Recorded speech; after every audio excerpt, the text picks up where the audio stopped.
Hi, my name is Amanda Baker. I'm a career counselor at the Career Center at Johns Hopkins University. I have a Master of Science degree in counselor education from Penn State, and I have 8 years of experience in higher education career development. This morning I'm here to talk a little bit about resumes and CVs, the differences between the two and the similarities, and I hope you enjoy my presentation.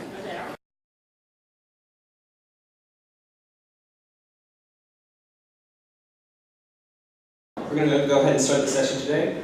My name is Mike Batista, and along with Robert Nickel, we're the Directors of Professional Development for the BME EDGE program.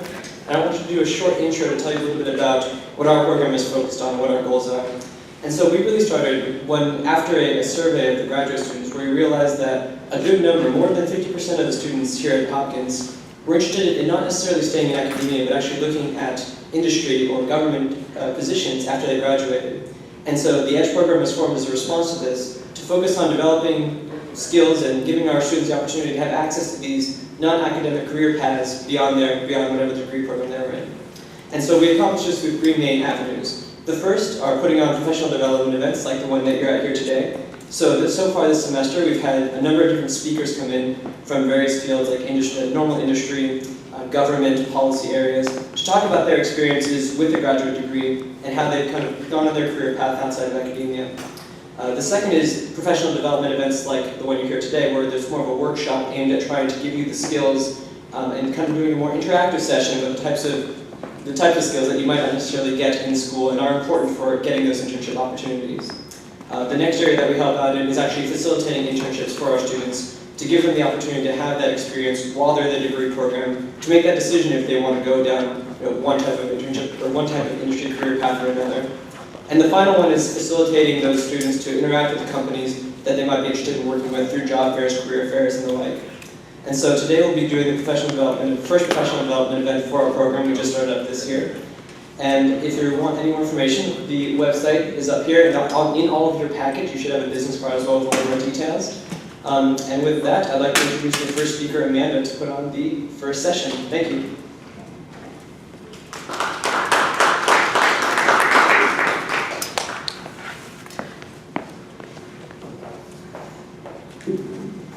Good morning.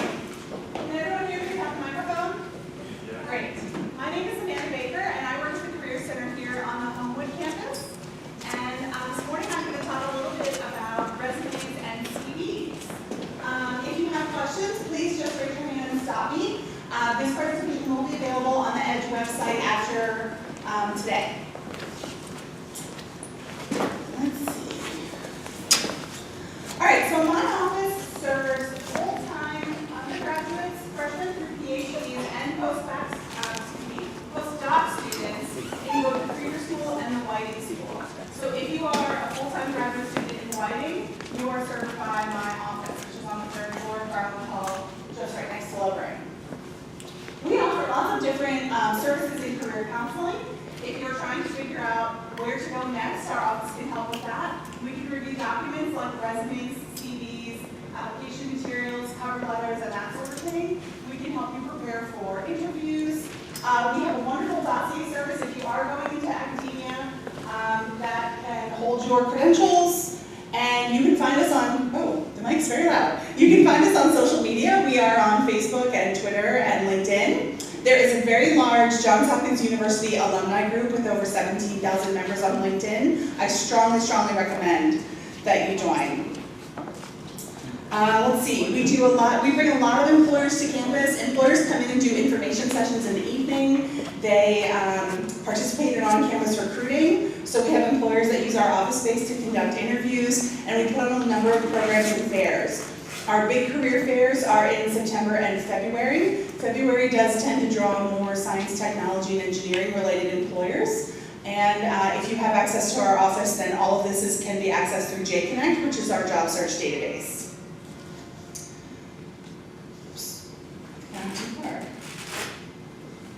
There we go. So let's talk a little bit about the similarity. Well, what I'm going to talk about today is the similarities and differences between a resume and a CV. So let's talk a little bit about the differences first, and then we'll go into the kinds of content that should be on each and so forth. So basically, a curriculum vitae is a complete professional and educational history.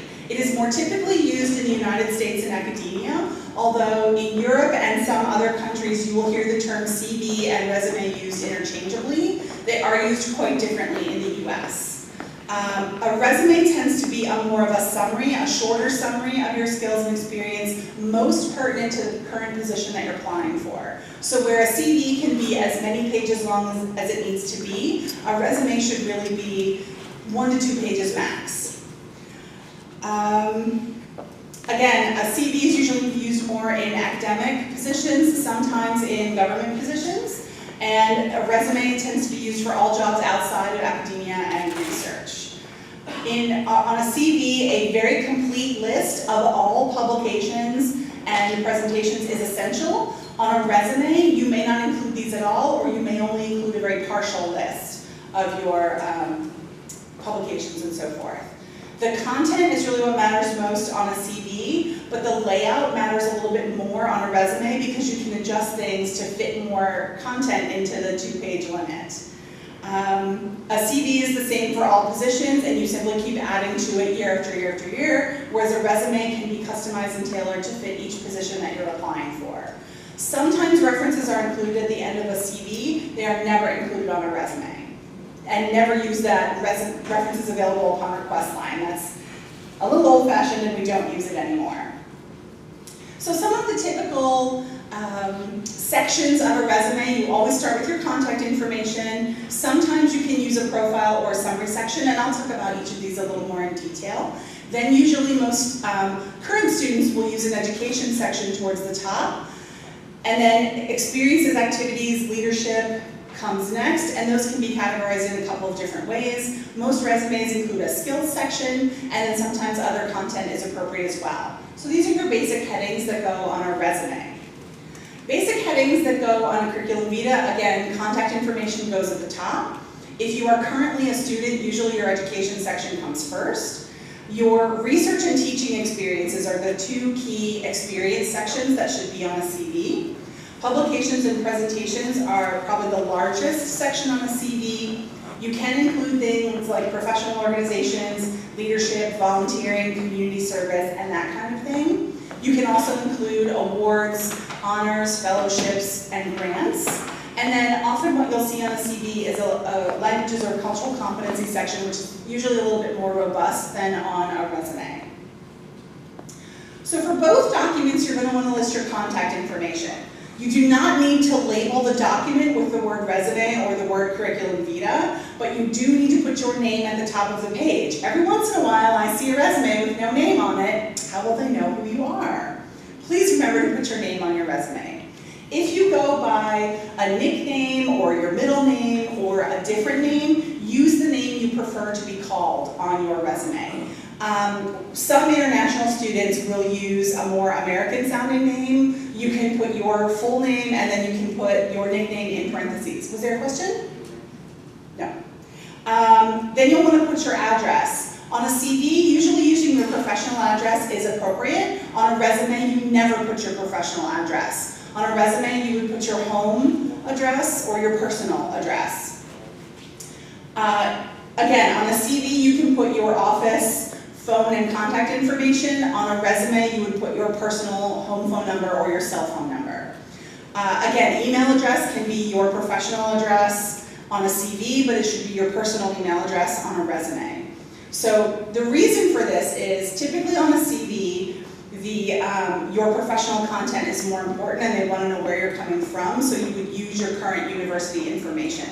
On a resume, it's usually not appropriate to put your current professional information on a resume because you want to list your personal information.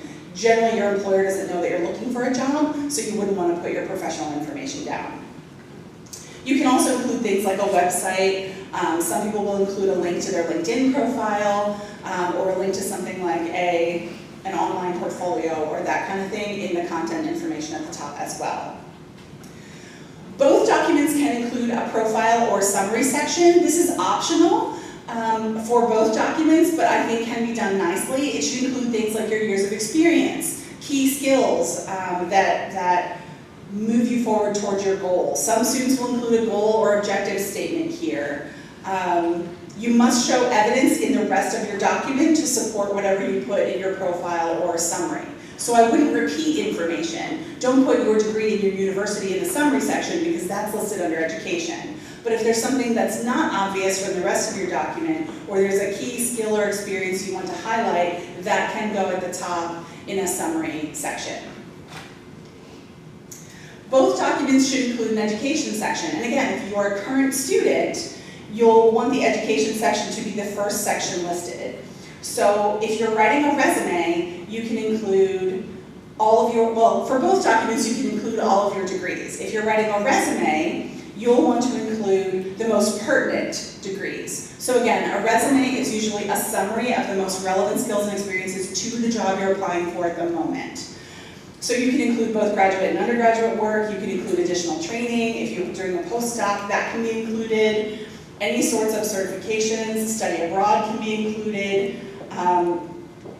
Any of those kinds of things can be listed under the education section. For each degree or each university, be sure to include the full name of the institution and spell it correctly. Every once in a while, somebody leaves the S off Johns Hopkins, and we have to remind them. If the university is in the United States, include the city and state where it is located. If it is outside of the United States, include the city and country where it is located.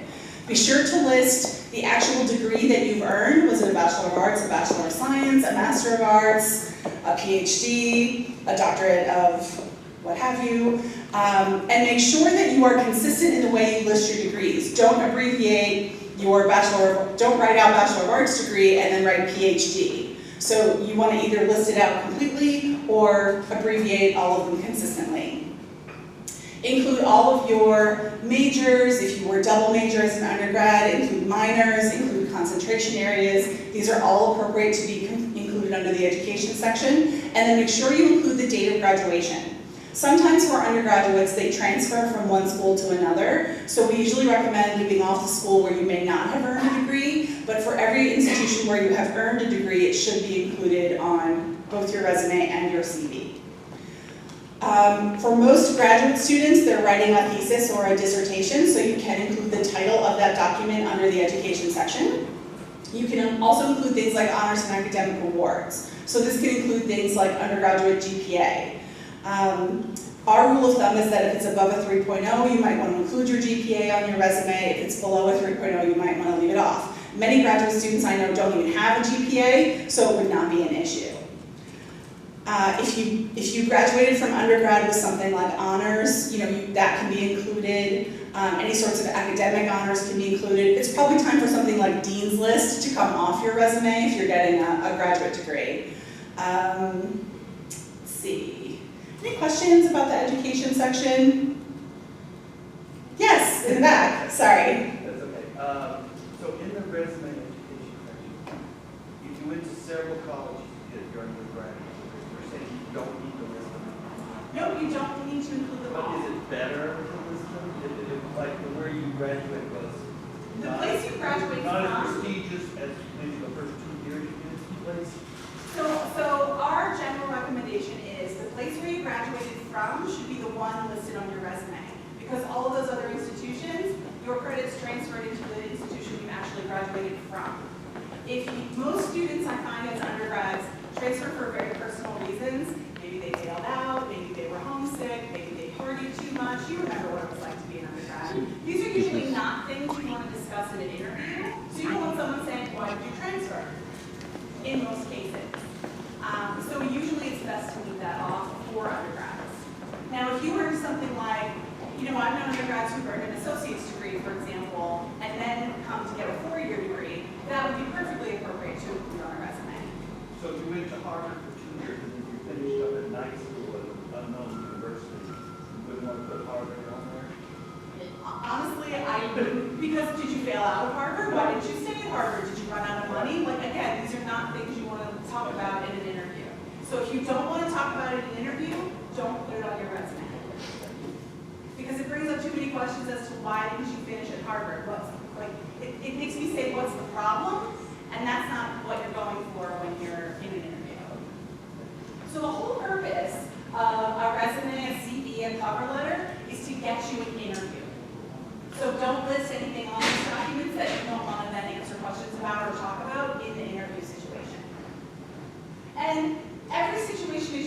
every person is unique. So again, this is my general advice.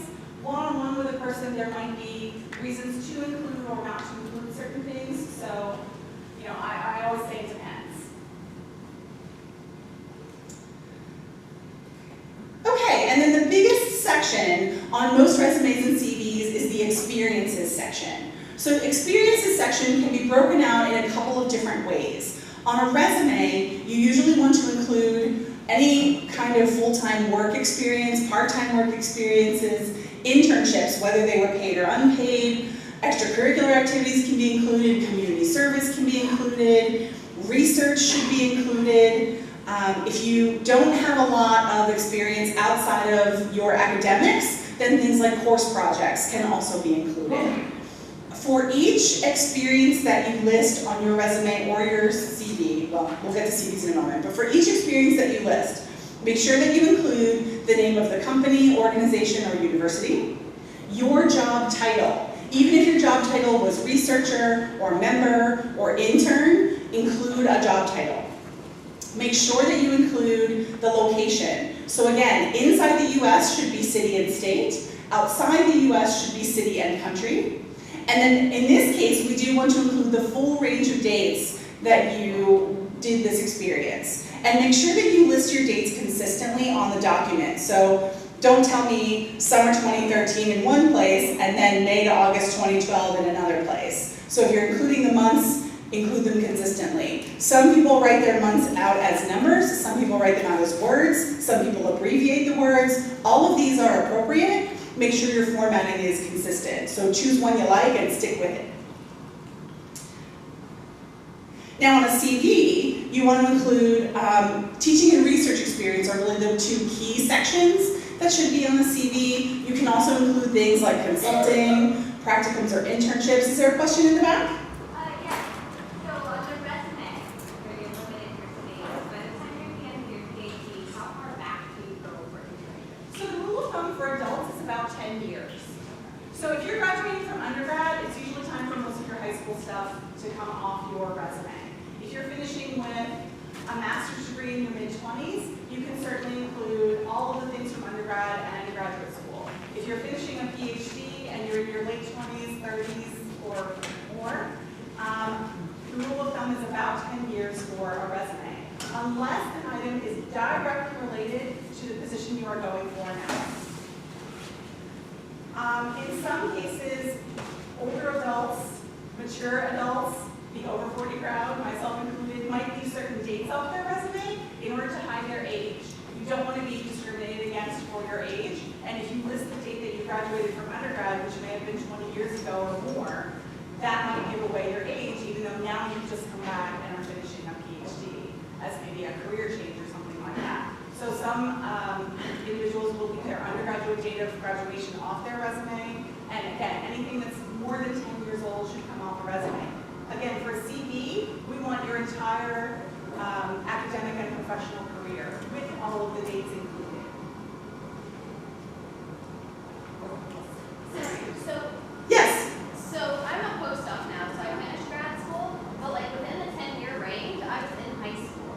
So is there, so 10 years, I mean, so include college or just do grad school at this point? No, you would always include undergraduate, but you might not include your undergraduate activities, for Okay. example. Or if you, let's say you have a long list of publications, you could do something like selected publications and only include the key positions. Or maybe you had 5 internships, but one of them was in an unrelated field. That one can go. So a resume doesn't necessarily need to be everything you've ever done. We want the best of what you've done based on the job you're going for now. So it's a much more condensed document. It is usually more targeted, and it's much shorter. We typically recommend not more than 2 pages. Now, let's say that you're interested in consulting. Most consulting firms will not look at more than 1-page resume. And they don't care if you have a PhD, if you have 20 years of experience, they want a 1-page document no matter what. So this is something to keep in mind when you are writing your resume, because you may have to really, really, really condense if you're going into a very specialized field like that. Other questions? Yes, sir. Yeah, I wonder, so when you're writing the experience section, what's the best way the impact on? Like, you know, for example, I am an engineer and I like this engineering work, Right, so your heading is how you can categorize information. So you can put something like electrical engineering experience or research and design experience, and then include all the things that are related to that are most related to the job under the same heading. Yeah, the question is actually, okay, suppose I do a summary internship with some company and do some engineering project, but it's just the engineering work with the company. How can I try to make it like it really has an impact on something? So you could do a project.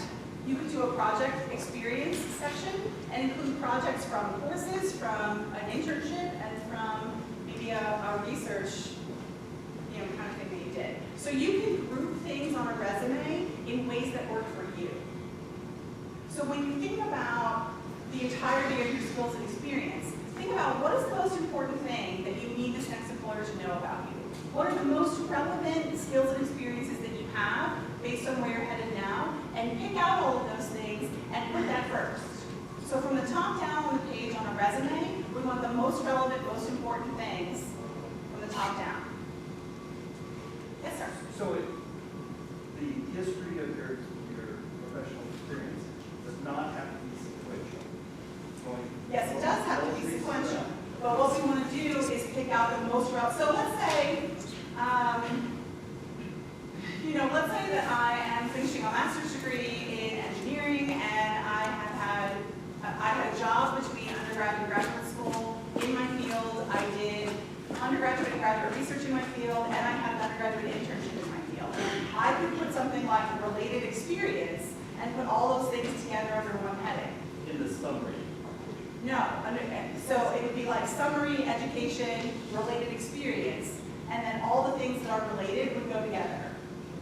Okay, so you could do like consulting, the job consulting, even though they were not, you did something in between. Yes, and then the something in between would come later under a different heading. You can mix it around. You can mix it around. So maybe I could do a work history section, or maybe I would do, a professional experience section towards the bottom of the page, and that's where I'd include everything else that's not related to where I'm going now. And maybe I say a lot less about those things and don't give them nearly as much space. Let me give you an undergraduate example, which might make it more clear.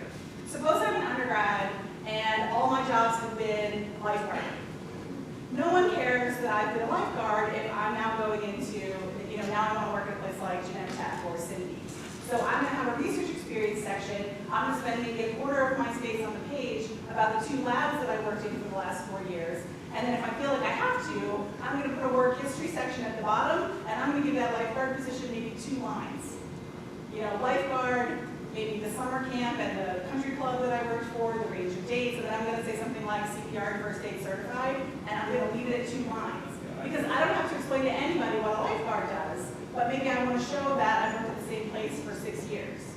But what I'm trying to say is that when you did research, if you did consulting, all of them were you've all done consulting, all of the research. Not necessarily.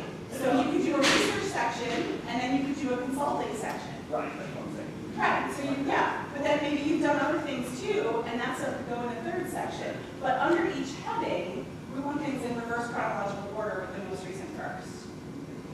So this is where every resume is unique to me, because I think we want to group things by what's most related to where we're heading and what makes sense for the individual person.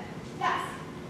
I was just wondering, for every resume, is just supposed to cater to the kind of job you are applying to? So we usually recommend that you cater a resume to the type of position. So let's say you're applying for research experience positions, research and design experiences. All of the research and design resumes should look fairly similar. But then let's say you're also applying for a consulting position. These 2 documents are going to look quite different, but all the consulting resumes for these 5 jobs will be the same, and all the R&D resumes for these 5 jobs will be the same. So you might have 2 versions of your resume for 2 different types of targeted jobs that you're Yeah, applying for. I think that for the working experience or for the education, and some parts it cannot change, but maybe for the working experience, I think that slightly change based on the job I apply to. But like for example, I apply for the consulting company, that means I should not, it's not necessary to this the volunteer jobs I firms do like to see leadership and volunteering on a resume. Consulting firms are usually more interested in outcomes and accomplishments, which I'm going to talk about in a couple minutes. Let me actually move forward. All right, I'll come back to describing experiences in a moment.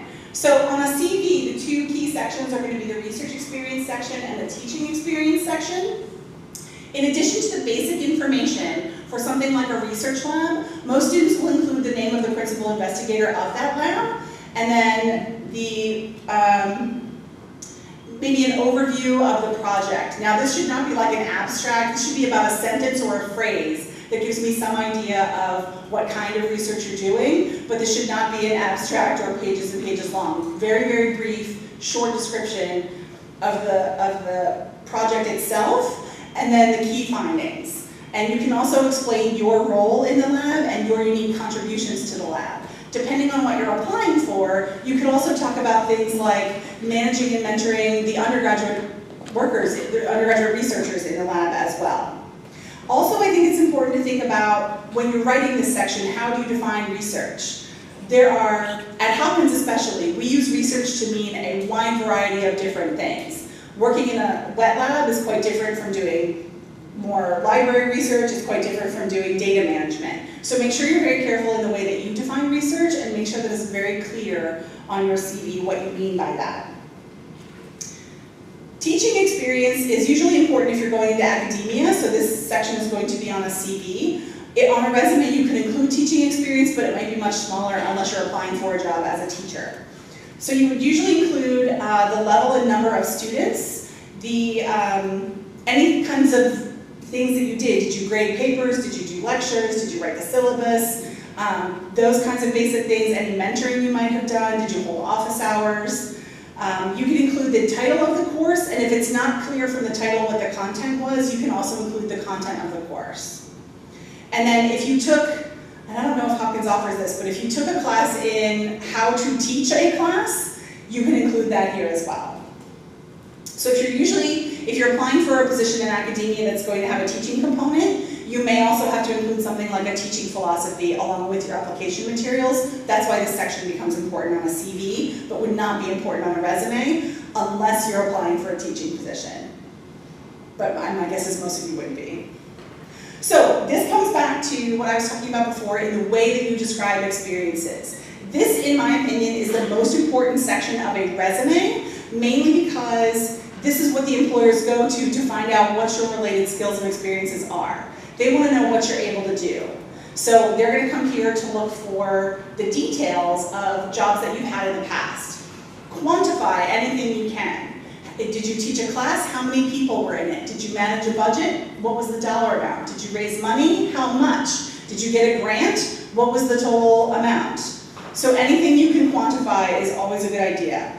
Try and highlight outcomes and accomplishments the most, and this is where consulting is a little bit unique. All they want to see is outcomes and accomplishments. They don't want to see things like responsibilities included. They don't want to see things like, key duties included. They don't want a job description. They want to know what you're most proud of from that job. They want to know what you learned in that job. So really, really think about outcomes and accomplishments.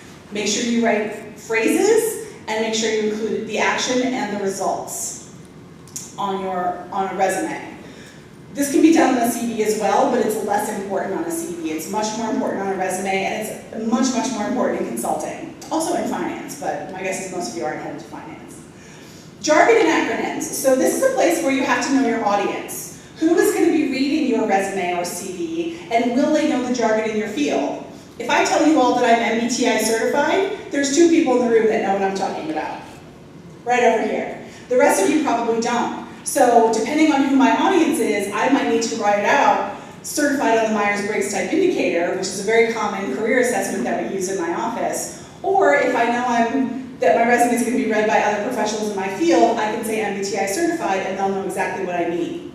So always consider your audience when you're thinking about using abbreviations or jargon.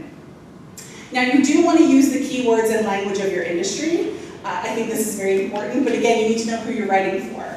Will people reading your resume know what you're talking about and know what you're looking for? Sometimes when students are struggling with this, I encourage them to consider the fact that what if a computer scanned the job description and then scanned your resume? Will it find a match with the keywords? So take a look at the job description, look for the key skills, experiences and things that they're looking for, and make sure that you have used the same words to describe yourself on your resume, CV, and cover letter.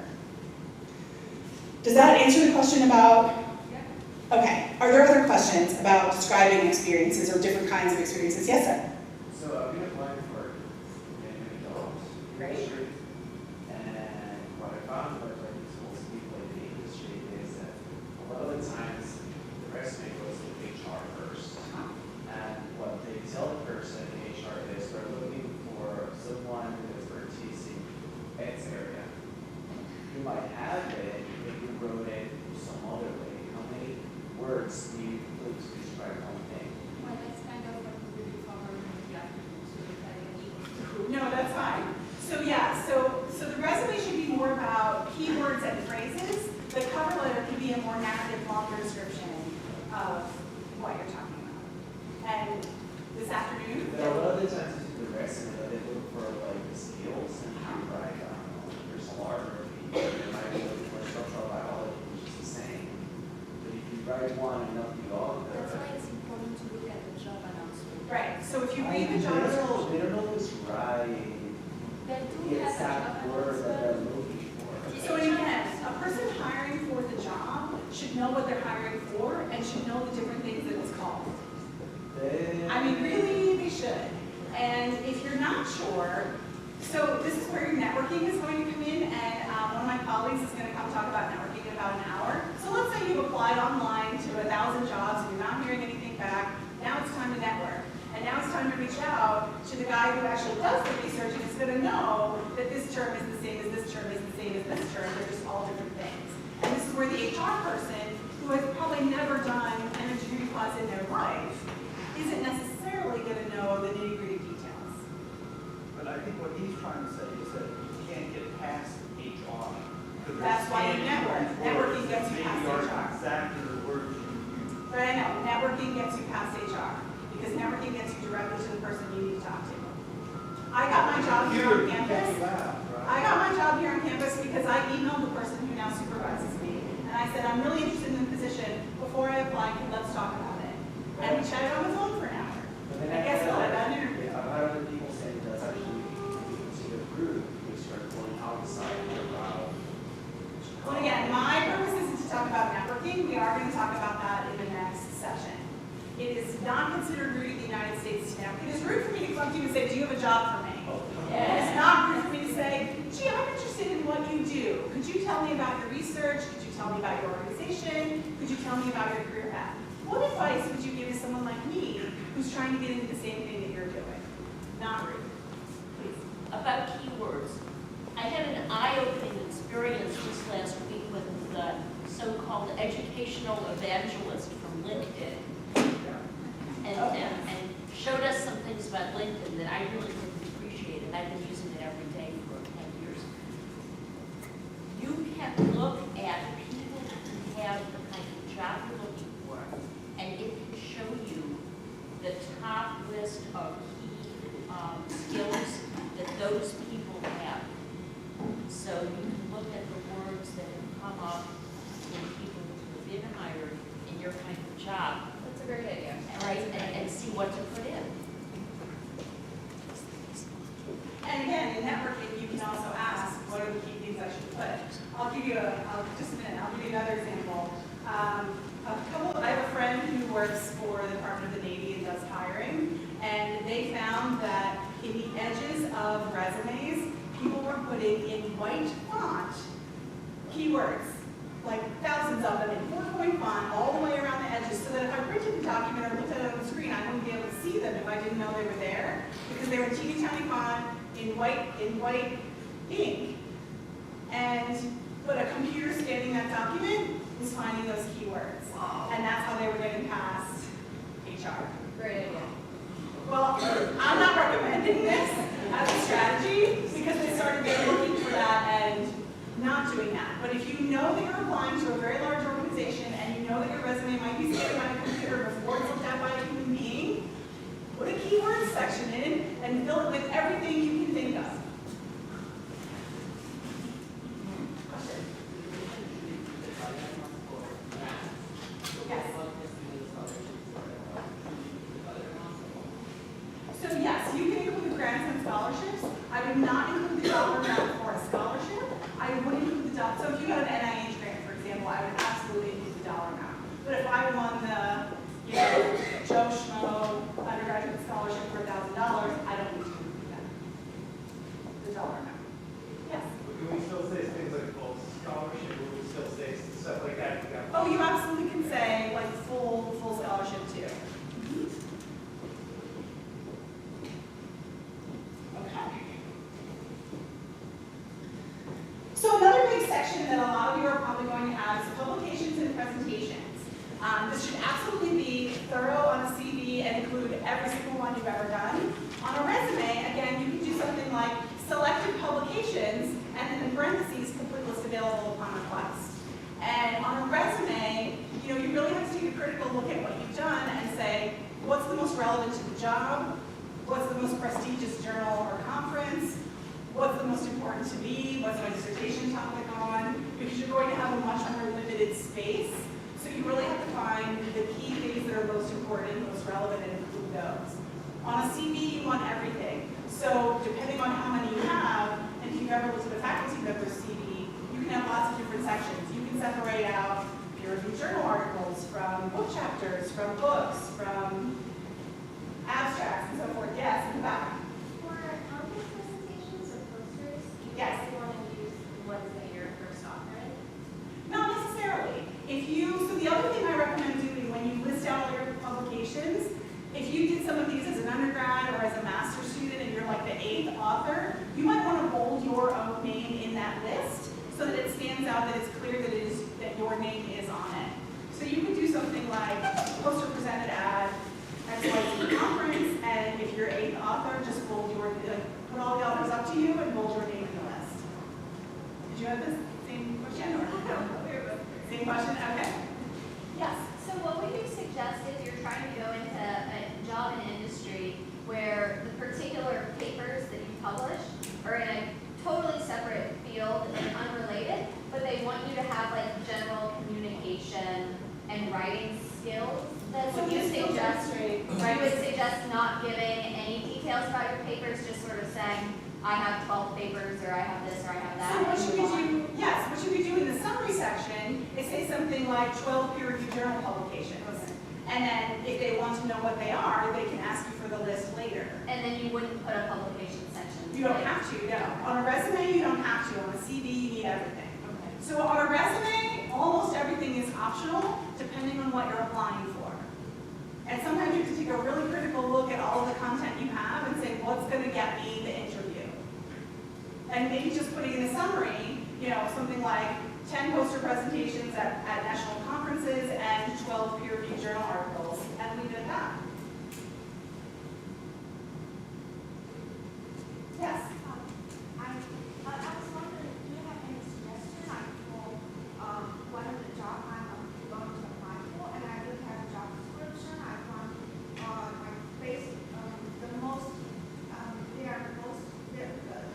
they are with high emphasis on the analysis skills and things like that. But you mentioned for the consulting company, we are focused on the result, outcome, and accomplishment. Yes. But what if I'm confident just in one of the course or one of the projects I'm doing haven't come with the result. But that, I know this is not closer related. Right. So when I say the consulting firm wants to see outcomes, if I volunteer with United Way, I can still talk about my outcomes. But the core things that a consulting firm looks for is analytical ability and leadership and professionalism. You know what I mean? So it's not like you're looking for one thing, they're looking for lots of things. But when I describe any past job that I have, I want to talk about my accomplishments. Now let me give you a personal example. I'm a career counselor. I do things like presentations. Over the course of my career, I have managed websites. I have managed undergraduates. I have supervised graduate students in doing their internships and practicums. I've done you know, any number of different things. I could probably write you 20 bullet points on my job. On the resume that I use to apply to the next job, maybe I'm going to pick the 10 that are most relevant to that job. So another thing that you can do, especially with a resume, is write what I like to call an everything or a master resume, and just come up with as many things as you possibly can about the position that you had. And then when I go to apply for a job, I can pick the 5 or 6 things most relevant to that job and include it. So if I'm applying to a position where I'm never going to have to do another presentation, I'm probably not going to talk about all my presentation skills.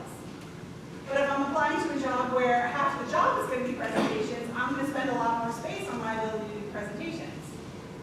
Does that make sense? So when you're thinking about the jobs that you have, just like I said, if you have hired, managed, and supervised undergraduates in your lab, that may or may not be important to the job you're applying for, and you may want to say more or less about it depending on the job you're applying for. So you can always change up your bullet points to highlight the skills most related to the job you're going for at the moment.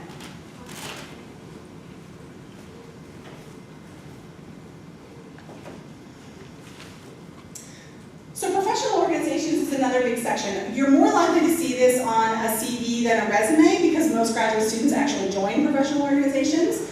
But this is something where you're going to want to list membership in relevant organizations. So I probably don't need to list my undergraduate social sorority, but I might want to list the fact that I'm a member of the, you know, National BME Association or whatever it might be. If you have acronyms or Greek letters, like in my field there's an organization called Chi Sigma Iota that's a professional counseling organization, I'd probably want to write out what the Greek letters are and not actually put them in Greek on my document.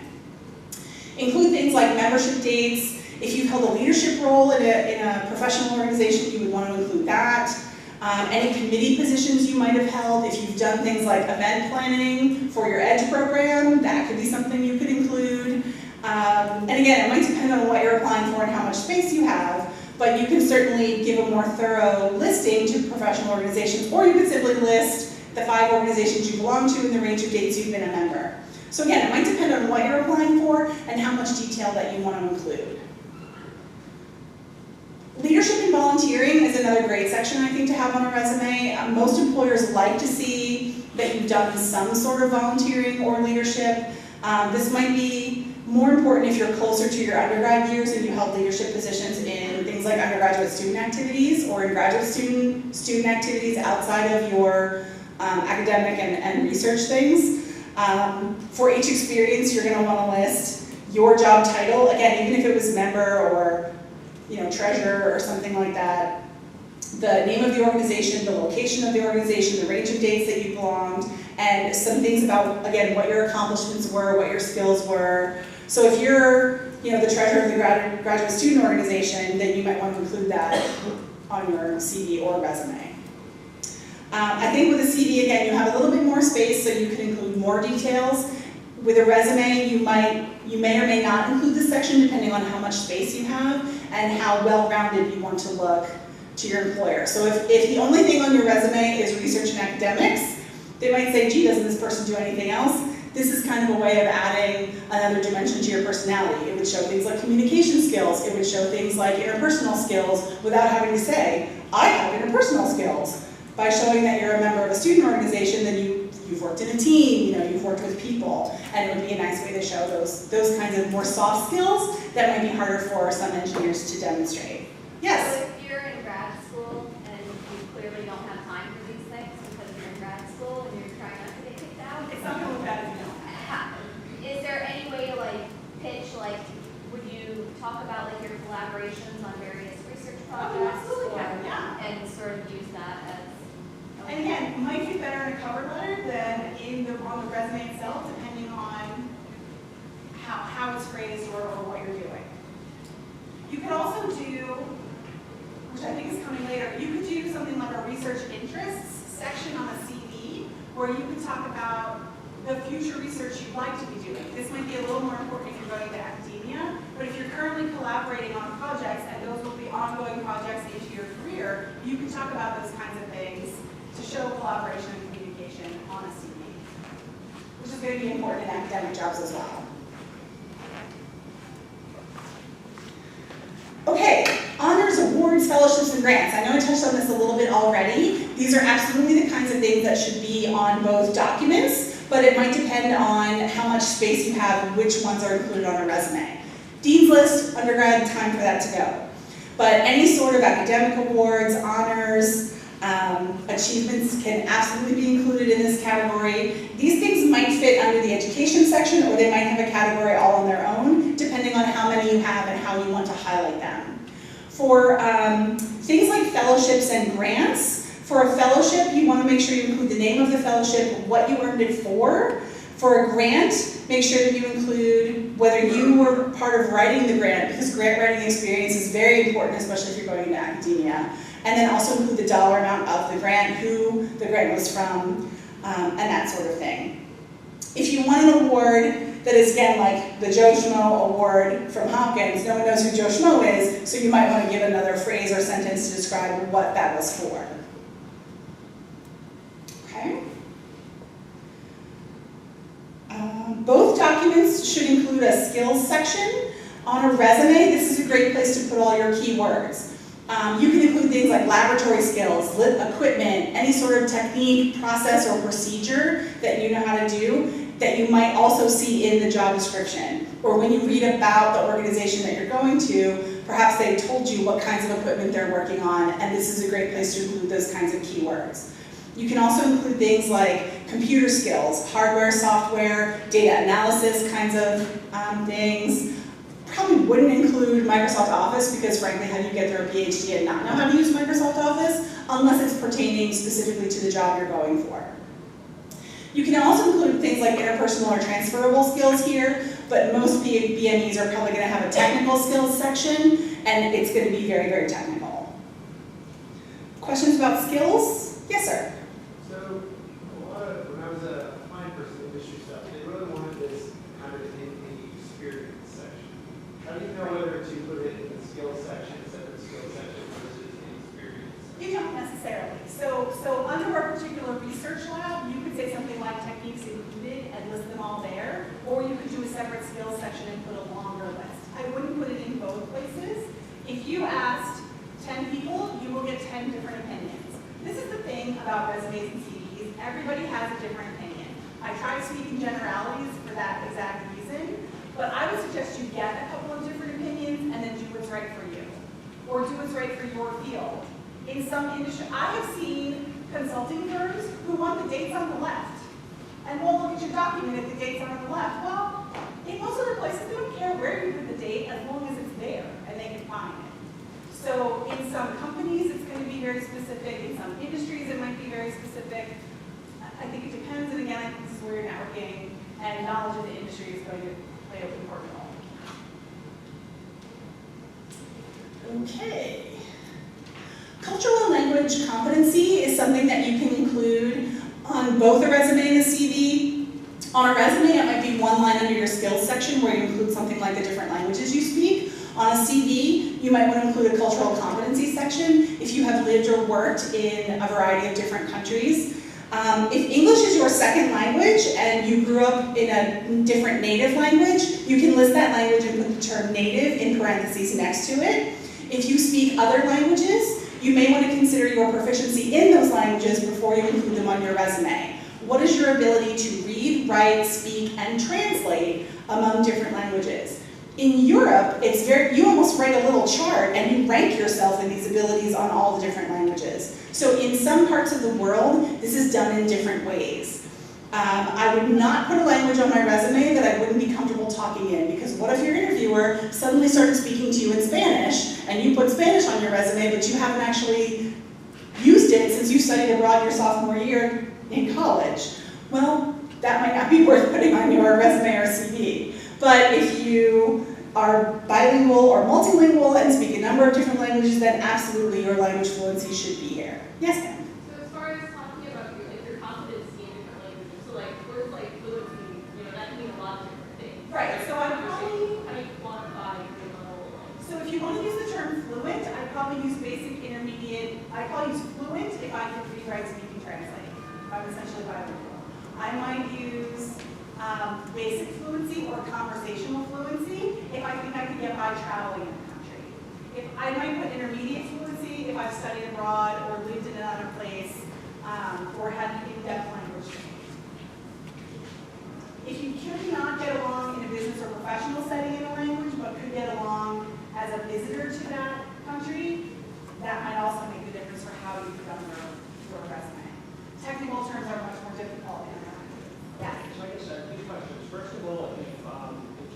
stronger in one aspect of the language than another, say that you read it, you feel that you read it fluently or can Then you translate, can list that. then you would specifically say translation or So written. the translation would probably be related to a job that you've had in the past or something else on your document.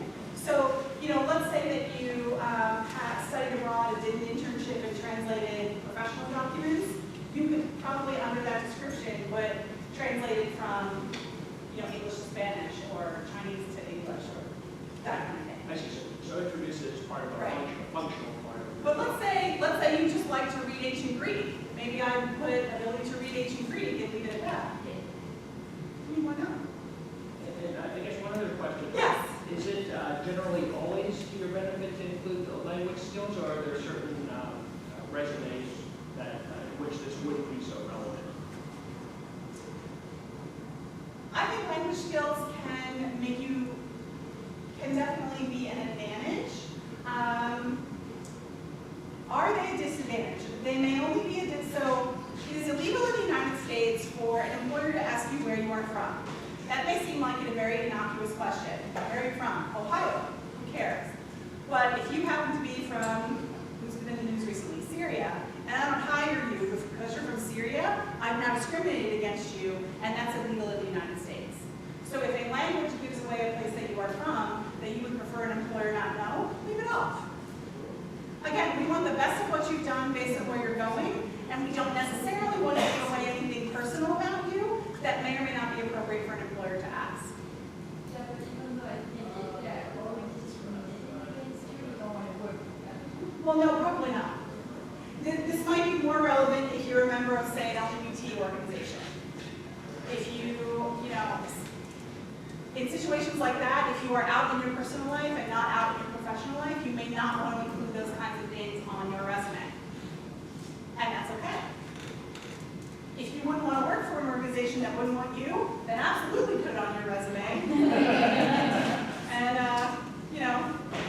but then also do your company research to see if the organization would be more open or friendly to your particular cultural or identity difference. Thank you. Some other kinds of useful content. Patents. Patents are by country, so make sure you list the country of origin for the patent, the exact name of the patent, and the number of the patent. In the US, it's a 9-digit patent number. In some other countries, it's a longer or shorter number. But make sure you include those key pieces of information for the patent. These could be in a section by themselves, or they could be listed with the different research projects that they go with. Certifications and licensure. List each credential that you might have and the dates that they're valid. So for example, I'm a nationally certified counselor and it never expires, so I can list that on my resume. This is only for a CV, areas of specialization, competence, expertise, research, or teaching interests. On most resumes, I don't want to see an interests section. But on a CV, I do want to see your research interests, I do want to see your academic interests, or if it's not otherwise obvious from the document, from the jobs and things that you're including, I do want to see your areas of specialization. So this is going to be more important if you're going into academia or a research position. And then you can include, again, a great place to put keywords, a great place to list things that you'd like to be doing in the future. What not to include? Please do not write references available upon request at the bottom of your document. This is old-fashioned, we don't need it anymore. If they want references, they're going to ask you for them. Some people will say you can list your references at the bottom of a CV. My personal preference is not to do this. I prefer to see a separate sheet of paper with all of your contact information at the top, and then your professional references included with all of their contact information. Name, title, department, university, full mailing address, email address, fax number, phone number, whatever you can come up with. Pictures. I don't care how pretty you are, do not put your picture on your resume or CV. This is inappropriate, unless you want to be an actor, then we need a headshot, but that's a whole different situation. Graphics are never appropriate unless you're going into graphic design, and even then I would caution you. Personal information. Don't put your social security number on your resume with the exception of a federal resume, which I have not really touched on today. Don't put things like your age, your height, whether or not you're married, the names of your children, your age. None of this is appropriate, and much of this is in a legal question for them to ask you on an interview. So don't include the really personal stuff on your resume. Unrelated experiences. I have a lot of undergrads who say, but I like golf. Well, that's nice, but if you didn't actually play the sport for your school, then maybe it's not necessary to list it. Hobbies and interests. If I start telling you that I like, oh, what's on the beach and candlelight dinners, I'm not really writing a resume anymore, I'm not writing a personal ad. These things are probably best to be left off your resume. Again, with the exception of, say, research interests or professional interests that they need to know but wouldn't otherwise be obvious. Questions about what not to include? Yes? Except if you actually meeting a team or hockey or anything, then actually show that you Yeah, so if you do something like intramural sports, I might include that in other activities. And it doesn't have to take up lots of space, it could be one line. And you can say something like, club hockey at Johns Hopkins or, that kind of thing. So you can include clubs and activities that you belong to that show other kinds of skills and experiences, but I wouldn't list my hobbies. Do any of you care that I knit? My ability to knit has nothing to do with my ability to teach you how to write a resume and a CV, so it shouldn't be there. Unless I'm applying for a job to teach knitting, in which case it should be all about that. Yes, sir? About your last, seems like your interest. There are some companies that we look at and they say you have to develop your own project proposal proposition. Those are in the scope of the company or anything. You cannot include your interest in your resume. How do you detail before they look at your resume or anything? What are your interests or what you would like to do for the company? So again, professional interests or professional research interests or areas of competence can absolutely be included on a resume or a CV. If they want something like a statement, that's probably a separate paragraph or two that you're writing in answer to a question, or like a short answer or a short essay that you're including. Well, sometimes I don't case studies. And again, this is another thing that could go in a cover letter in a more narrative way, whereas a resume should be keywords and phrases.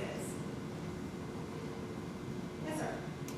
Word had a whole lot of nice, colorful templates. Oh, they sure do. So what's your opinion of doing that? Gee, thanks for bringing me right to my next slide. So what should this thing look like? All those pretty fonts and templates that you see online, I don't recommend them for the only reason that they're really hard to go back later and edit. Or if your unique skills and experiences don't exactly fit with the template, Word tries to help you a little too much these days, and it gets all funky, and the formatting goes wrong, and your bullet points end up somewhere else, and it's a hot mess. You might be better off not doing that and typing out a more simple document or creating a table to put things in so that it looks neat on the page. Lots of people like to put those lovely lines across education with a line and professional experience with a line. Those lines look great in print. They do not look so good on a screen. And sometimes when you convert to a PDF, they get all funky and they go off the page or they wrap around and they look ridiculous and it's impossible to fix. So I would be careful of too much formatting in a document. Some people even use a very plain text version of a resume. Oftentimes these days you are copying and pasting a resume into an online form.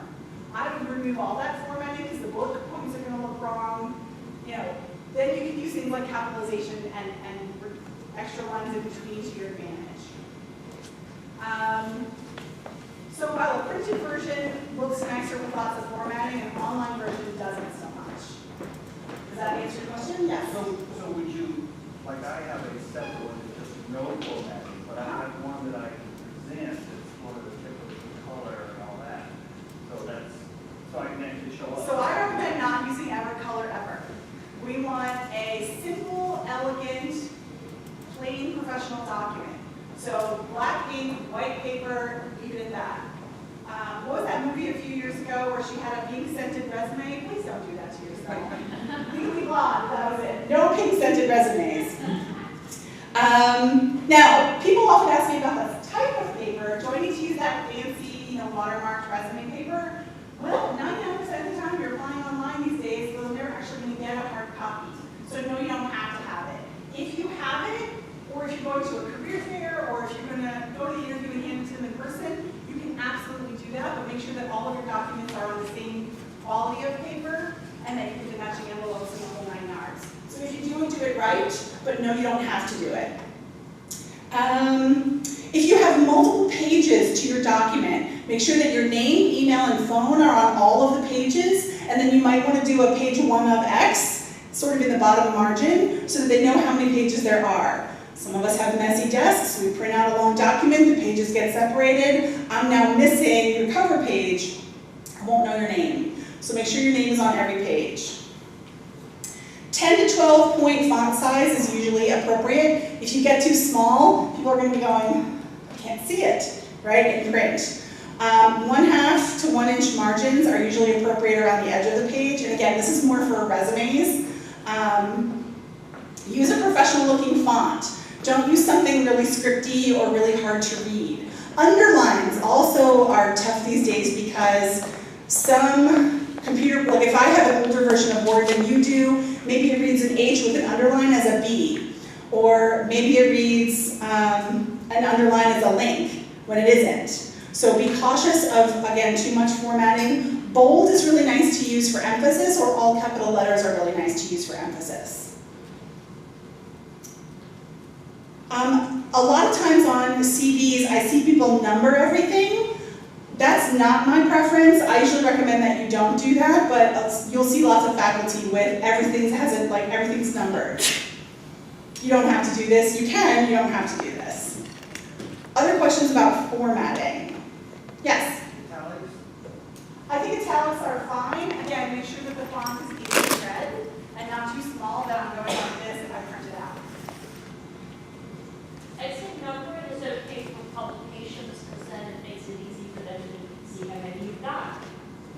But I wouldn't number my jobs. Yeah.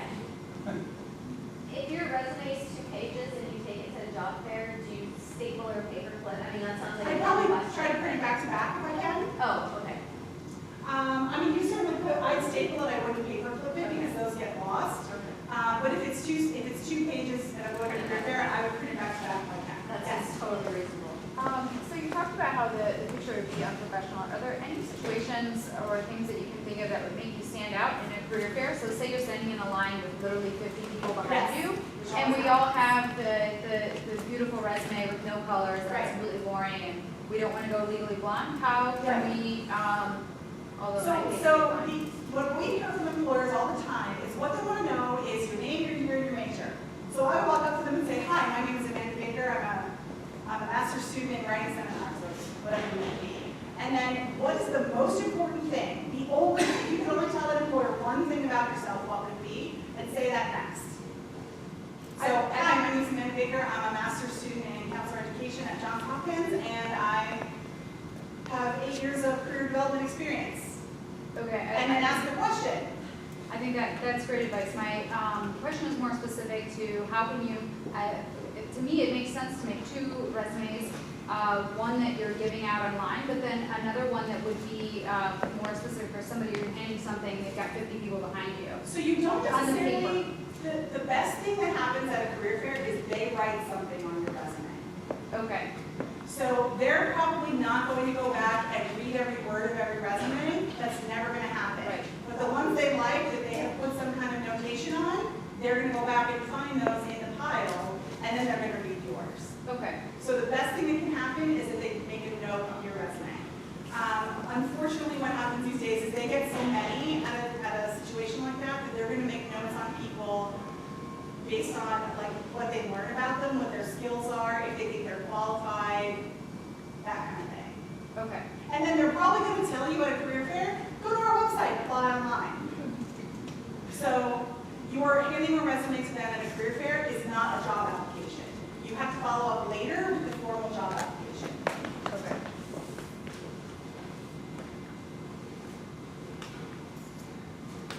Some general guidelines. You must not lie on these documents. You must be honest. People get fired for that all the time. I hear it in the news every once in a while. Somebody says they have a PhD from somewhere and they don't, and then they go verify with the university and they don't have it and they get fired. Be concise and relevant. Check your spelling. Please check your spelling and your grammar. I once worked with a young woman who spent 6 months trying to find a job, was just desperate and unhappy because she was not getting any interviews. She came to see me, 3 lines down. There was a word spelled wrong. I said, they stop here and they go on to the next person. We corrected that, we corrected a couple of other minor things. She had a job within like 2 weeks. Please don't spell words wrong on your resume. Definitely check the very technical terms that you're using on your resume that they are spelled correctly. Be consistent with things like punctuation. You know, if you use a comma between the city and state, always use a comma. If you like hyphens, make sure they're all the same length. Verb tenses. For things you are currently doing, present tense verbs are appropriate. For things you have done in the past tense verbs are appropriate. Get a second opinion. Like I said, everyone who looks at this document is going to have a slightly different opinion, so get as many opinions as you can, and then do what's right for you. This is a very high-stress document for a lot of people, so you have to do what's right for you. All right, so my name is Amanda Baker. I'm at the Career Center here on the Homewood campus, and again, our office serves full-time freshmen through PhDs and postdocs in the Whiting School of Engineering. So if you have questions or concerns, I am happy to help. My presentation and a couple of other of our handouts will be available on the EDGE website after today. It's about my time to end, but I'm happy to stick around for a few minutes while you take a break to answer any questions or concerns you might have. I thank you so much for your time. Thank you for getting up early on a Friday to come out. I hope this was a good use of your time.